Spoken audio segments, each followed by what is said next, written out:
International cricket council আইসিসির প্রধান নির্বাহী কর্মকর্তা জিওফ অ্যালারডাইস পদত্যাগ করেছে। বিশ্ব ক্রিকেটের নিয়ন্ত্রক সংস্থা বিষয়টি আজ নিশ্চিত করেছে। এরই মাধ্যমে আইসিসিতে দীর্ঘ 13 বছরের পথ চলা শেষ করেছে অ্যালারডাইস।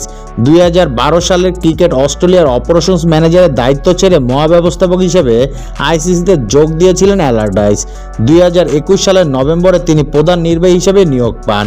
মাঝে 8 মাস ভারপ্রাপ্ত প্রধান নির্বাহীর দায়িত্ব পালন করেছে। হঠাৎ পদত্যাগের কারণ হিসেবে তিনি নতুন চ্যালেঞ্জ নেওয়ার কথা উল্লেখ করেছে।